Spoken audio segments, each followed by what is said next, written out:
Matt, thanks for sitting down with me today. I appreciate your time. And I appreciate your time and allowing us the opportunity to do what we like to do, and that's talk about Thunder Seed. Nice. Can you go ahead and tell me a little bit about Matt and Thunder Seeds? Certainly. Matt grew up in northwest Minnesota, born and raised. I have a little distant family background in farming. My mother's parents were dairy farmers south of Wilmer, so I'd get to do the 1 week a summer of milking cows, and Right. I certainly knew that wasn't where I wanted to spend the rest of my life. Those people have it. Work hard. They work hard, yes. Been with Thunder for the last 10 years. Did I read correctly? You described it as you married into the seed business? I did marry into the seed Right. business. Yeah, Yeah, nice. I've got a science background, and my wife's family is part of Thunder Seed. They have a farm east of a farm and a seed plant east of Moorhead. You know, that Fargo-Moorhead area Right. is where we call home. And Thunder Seed was formed in 1995 with multiple owners at that time, and we've settled down to 3. And the 3 owners have farms. It's Tobolt Seed in Moorhead, Adams Seed down in Wendell, and Peterman Seed in Holly. So it's all within 80 miles of each other. They farm soybeans, corn, and some grain, and some sugar beets, and they all have seed cleaning plants. So they got together to form Thunder Seed. Nice. And in 2005, we ventured out into Western Canada, signed up our distributorship out of Stonewall, which is Quarry Seed, and acquired a traded corn license for Thunder in 2012. We wanted to add value and add another element to the crop choice. And 2013, we went into Western Canada with corn.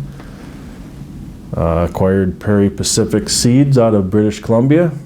So we took that leap all the way out to British Columbia. So it's all Western Canada, soybeans and corn, and Minnesota, North Dakota, and South Dakota for soybeans, corn, and sunflowers. Getting big?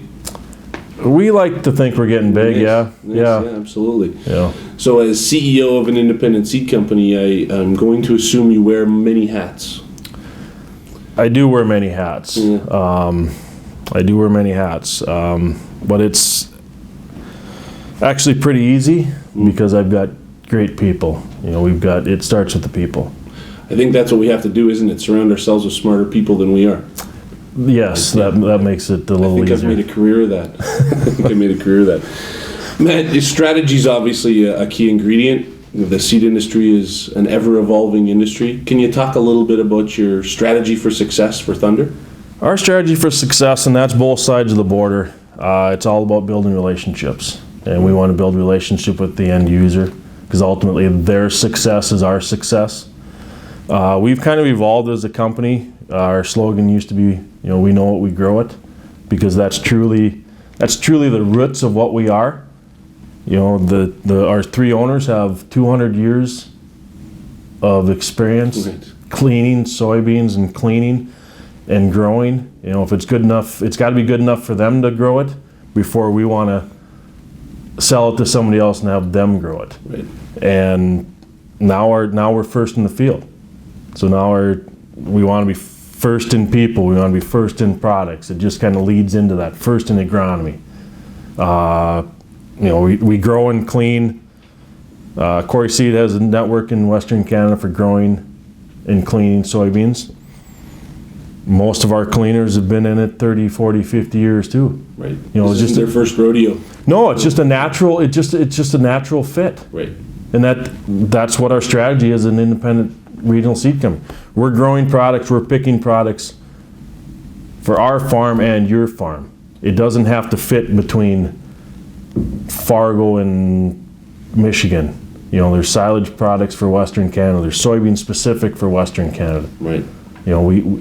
We pick what you need, not what we want to sell. Right. That's the grower-owner difference, isn't it? That is a big difference in the grower-owner, yeah. Yep. Because at the end of the day, we're sitting across the table from each other. We're going to have that same conversation sitting across from our farmers, our customers. Exactly. and we would need to look them in the eye and say, this is the best product, the best placement, for their farm. For their farm. Your seed company, for their farm. Not for our traits, not for our specific benefit, it's for the farmer's benefit. Right. Nice. You talked about the United States and Canada, doing business on both sides of the border. There's obviously some differences and there's lots of similarities. What have you noticed, or kind of what have you seen to be some of those key similarities, some of the bigger differences? Well, and we've been, as an independent regional seed company, we've been able to be on farms from southern Minnesota to British Columbia. And if you put them all in the room, you wouldn't really notice that they're different, or that there is a difference. The similarities, it's yield and crop, and the difference is we've been on the ground floor. In 2005, there was only maybe 100,000 acres of soybeans in Manitoba. Right. Now there's 1.2 million. We've been on that cutting edge. We've been in that, we've been on those farms. They're looking for knowledge, maybe because it's all new to them. So the difference is just on how the approach is and what they're looking for. My father-in-law's been raising soybeans since the 70s. We were on a farm in Saskatchewan, and there was 50 growers there, and only 5 of them had ever planted soybeans. Right. So it's just a unique, situation, and our distributor in Stonewall, I think he started soybeans in Western Canada 20 years ago. So we have that. We have that agronomy. We have that. Well, I think it's partly about boots on the ground, isn't it? You've got the experience to be able to bring the right product to the right place at the right time, and I mean, let's face it. Now is the right time for beans. Yeah, absolutely. Right. Yeah, we talk about that a lot. Boots on the ground. Crystal and I have been all over Western Canada. Right. We've been North Dakota, Minnesota. We've got boots on the ground in all provinces. Right. In all states.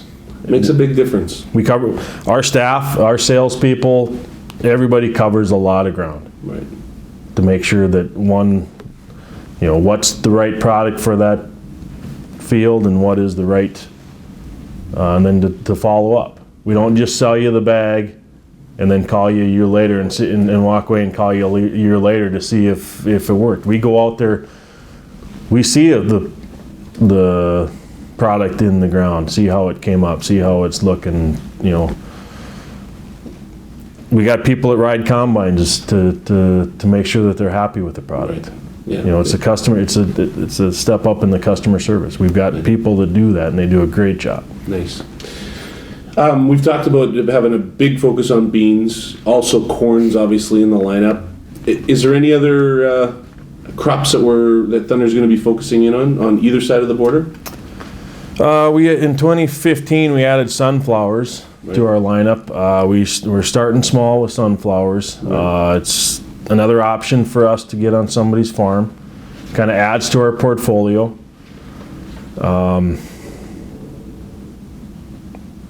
Because in our geography, in our territory, there's a lot of cropping options.